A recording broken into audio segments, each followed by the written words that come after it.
खुलुमबाय बेयो बड'लेण्ड इंखं टेलिभिजन दिनै 16 सेप्तेम्बर 2023 शनिबार खालि सानसेनि बरादखौ नोंथांमोननि खाथियाव लाबोदों आं सदानन्द दैमारिया।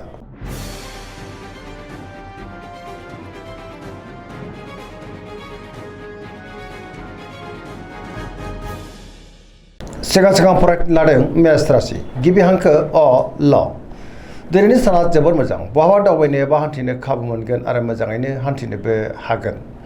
गोसोनि साननायफोरा मोगथाङाव जाफुंनोबो हागौ। मावनो लानाय खामानिखौ गोरलैयैनो मावफुंनो हागोन। गोसोआ दिनै जोबोर खुसि जागोन। देहाया मोजाङै थागोन। सोरबा लोगोनिफ्राय मोजां खौरां मोननो हागौ। रांखावरियाव मोजां होनजायो। गोबां धोन आरजिनोबो हागोन आरो बेफार फालांगियावबो मोजां। न'खराव अननानै फैगोन। बिदा फंबायजों मोजां सोमोन्दो थागोन। लाइमोनफ्रा गावबा गावनि गोसोनि साननायखौ फोरमायलायनो हागोन। गोसोआ दिनै जोबोर रमान्टिकबो जागोन। गोसोनि बोलोआ बांनो हागौ। समाजाव मान मोनगोन। पजिटिभ एनार्जिनि गोहोम गोग्लैगोन।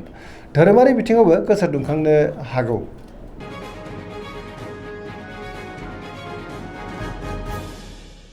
वृष राशि गिबि हांखो इ उ ब दिनैनि साना जोबोर मोजां। गोसोखौ दिनै जोबोर गोजोननाय मोनगोन। गोसोनि बोलोआ बांनो हागौ। मावनो लानाय खामानिखौ थि समावनो आरो गोरलैयैनो मावफुंनो हागोन। गियाननि आंखाल जानाय नङा। गोथों आरो गोग्गो साननो रोंगोन।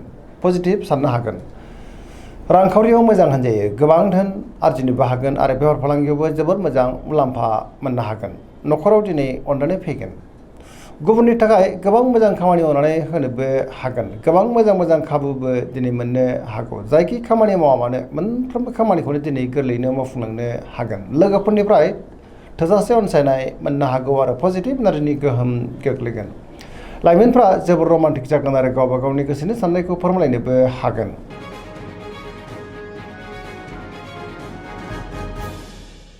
मिथुन राशि गिबि हांखो क स दिनैनि साना जोबोर मोजां। गोसोखौ दिनै जोबोर गोजोननाय मोनगोन। पजिटिभ साननो रोंगोन। गियाननि आंखाल जानाय नङा। सोरजोंबा बाख्नाय जानोबो हागौ। गोसोनि साननायफ्रा दिनै मोगथाङाव जाफुंनोबो हागौ। गोसोआ दिनै जोबोर रमान्टिकबो जागोन।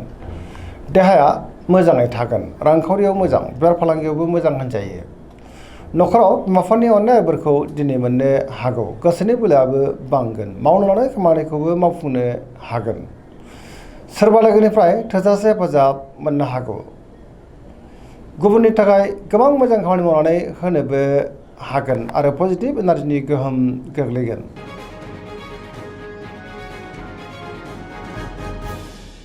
कर्कट राशि गिबि हांखो ड ह दिनैनि साना जोबोर मोजां। गोसोखौ दिनै जोबोर गोजोननाय मोनगोन। सोरजोंबा बाख्नाय जानो हागौ। समाजाव दिनै लोगो लेवा बांनोबो हागौ। गोसोनि साननायफ्रा मोगथाङाव जाफुंगोन।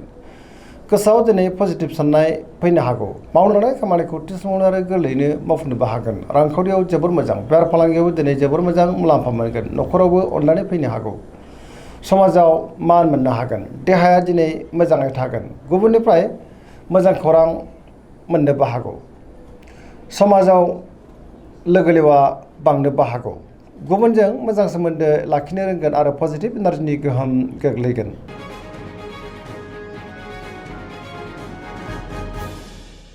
सिंह राशि गिबि हांखो म ट दिनैनि साना मोजां आरो गाज्रिनि गेजेरजों बाबेनलांनो हागौ। गोसोनि साननायफ्रा देबार नांनोबो हागौ। गुबुननि थाखाय दिनै नाङा फाङा जेंनायाव गोग्लैनांनोबो हागौ। सोरबा लोगोनिफ्राय हेफाजाब मोननो गोब्राब जागोन।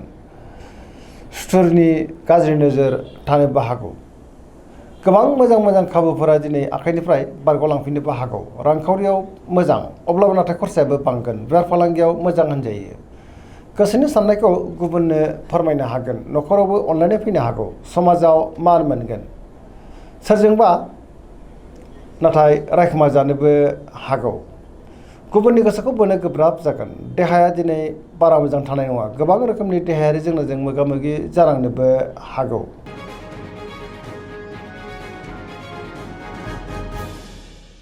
कन्या राशि गिबि हांखो प ट दिनैनि साना जोबोर मोजां। गोसोआव दिनै पजिटिभ साननाय फैगोन। गोथों आरो गोग्गो साननो रोंगोन। गियाननि आंखाल जानाय नङा। सोरजोंबा बाख्नाय जानोबो हागौ। रांखावरियाव मोजां होनजायो। बेफार फालांगियावबो दिनै जोबोर मोजां मुलाम्फा मोनगोन। देहाया मोजाङै थागोन अब्लाबो नाथाय जानाय लोंनायाव सांग्रां जानांगोन। गोबां मुंदांखा सुबुंजों दिनै लोगो मोनज्लायनोबो हागौ। न'खराव अनलायनाय फैगोन। सोरबा गोजाम लोगोजों बहाबा लोगो मोनज्लायनानै गोसोआ दिनै जोबोर खुसि जागोन पजिटिभ एनार्जिनि गोहोम गोग्लैगोन लाइमोनफ्रा जोबोर रमान्टिक जागोन आरो गावबा गावनि गोसोनि साननायखौ फोरमायनोबो हागोन।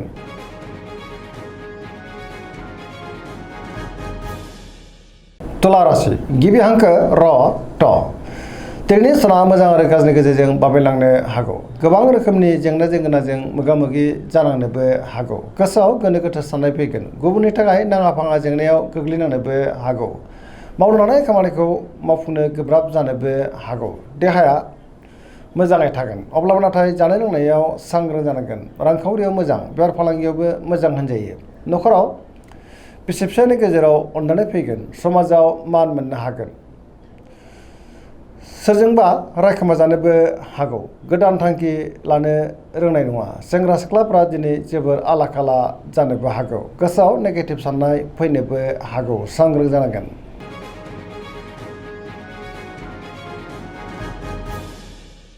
वृश्चिक राशि गिबि हांखो न स दिनैनि साना जोबोर मोजां पजिटिभ एनार्जिनि गोहोम गोग्लैनोबो हागौ समाजाव लोगो लेवा बांगोन गोबां मोजां मोजां खाबुबो दिनै मोननो हागौ सोरबा गोजाम लोगोजों बहाबा लोगो मोनज्लायनानै गोसोआ दिनै जोबोर खुसि जागोन गोसोआव गोथों आरो गोग्गो साननाय फैगोन गियाननि आंखाल जानाय नङा मावनो लानाय खामानिखौ थि समावनो आरो गोरलैयैनो मावफुंनोबो हागोन सिगांनि बबेबा आद्रा खामानियाबो दिनै मावफुंजानो हागौ गुबुननिफ्राय थोजासे हेफाजाब मोनगोन गोसोनि साननायफ्रा दिनै मोगथाङाव जाफुंनोबो हागौ गोसोनि बोलोआबो बांगोन समाजाव मान मोननो हागोन न'खराव दिनै अनलायनाय फैगोन रांखावरियाव मोजां अब्लाबो नाथाय खरसायाबो बांगोन गुबुननिफ्राय थोजासे हेफाजाबबो मोननो हागौ फरायसाफ्रा दिनै फरायनायाव गोसो दुंखांगोन आरो मोजां फिथाइ मोनगोन सेंग्रा सिख्लाफ्रा गावबा गावनि गोसोनि साननायखौ फोरमायलायनो हागोन आरो गोसोआ दिनै जोबोर रमान्टिकबो जागोन धोरोमारि बिथिङावबो दिनै गोसो दुंखांनो हागौ।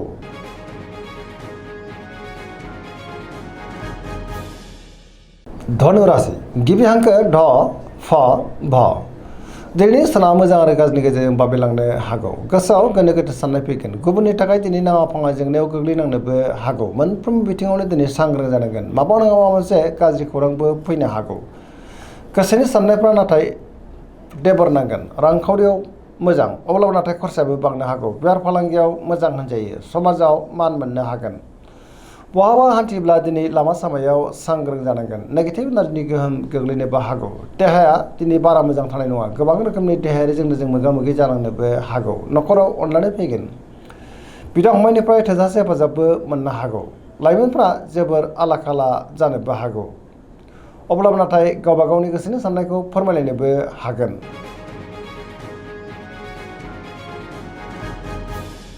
मकर राशि गिबि हांखो ख ज दिनैनि साना जोबोर मोजां गोसोनि साननाया मोगथाङाव जाफुंनोबो हागौ मावनो लानाय खामानिखौ थि समावनो आरो गोरलैयैनो मावफुंनोबो हागोन रांखावरियाव जोबोर मोजां अब्लाबो नाथाय खरसायाबो बांनो हागौ बेफार फालांगियाव दिनै जोबोर मोजां मुलाम्फा मोनगोन गुबुननि थाखाय गोबां मोजां खामानि मावनानै होनोबो हागोन सोरजोंबा बाख्नाय जानोबो हागौ मोनफ्रोमबो खामानिखौनो दिनै गोरलैयैनो मावफुंलांनो हागोन गोदान खामानियाव दिनै आखाइ होजेननोबो हागोन न'खराव अननानै फैगोन बिदा फंबायनिफ्राय थोजासे हेफाजाब मोननो हागौ सेंग्रा सिख्लाफ्रा गावबा गावनि गोसोनि साननायखौ फोरमायनो हागोन आरो गोसोआ जोबोर रमान्टिकबो जागोन धोरोमारि बिथिङावबो दिनै गोसो दुंखांनो हागौ फरायसाफ्रा दिनै फरायनायाव गोसो दुंखांगोन आरो मोजां फिथाइ मोननोबो हागोन।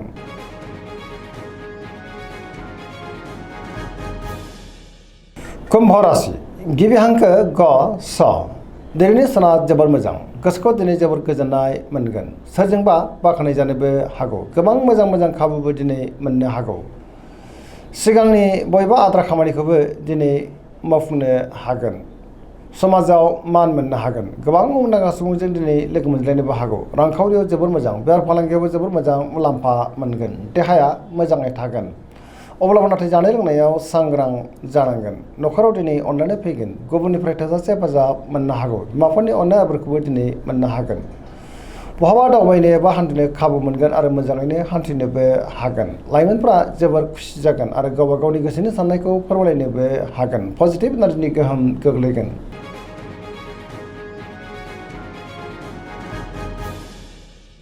मीन राशि गिबि हांखो ड स दिनैनि साना मोजां आरो गाज्रिनि गेजेरजों बाबेनलांनो हागौ गुबुननि थाखाय नाङा फाङा जेंनायाव गोग्लैनांनोबो हागौ सांग्रां जानाया गाहाम गोसोआव गोनो गोथो साननाय फैगोन गोसोनि बोलोआ लोरबां जानोबो हागौ गावनि गोसोनि साननायखौ गुबुननो फोरमायनो गोब्राब जागोन देहाया बारा मोजां थानाय नङा। गोबां रोखोमनि देहायारि जेंनाजों मोगा मोगि जानांनोबो हागौ। रांखावरियाव मोजां, बेफार फालांगियावबो मोजां होनजायो। न'खराव दिनै अननानै फैगोन। सोरजोंबा नाथाय रायखोमा जानोबो हागौ। लाइमोनफ्रा गावबा गावनि गोसोनि साननायखौ फोरमायलायनो हागोन। अब्लाबो नाथाय नेगेटिभ एनार्जिनि गोहोमबो गोग्लैनो हागौ। सांग्रां जानाया गाहाम। फरायसाफ्रा दिनै फरायनायाव गोसो दुंखांगोन आरो मोजां फिथाइ मोननोबो हागोन। धोरोमारि बिथिङावबो दिनै गोसो दुंखांनो हागौ। दिनैनि राशि फरायथिनाय एसेनोसै। जोबनायाव बेखौनो खावलायो जाहाथे नोंथांमोना सानफ्रामबो जोंनि बे बड'लेण्ड इंखं टेलिभिजनखौ नायबाय थायो आरो साबस्क्राइब खालामो, लोगोसे लाइक खालामो आरो शेयार खालामो। एसेनोसै, गोजोन्थों।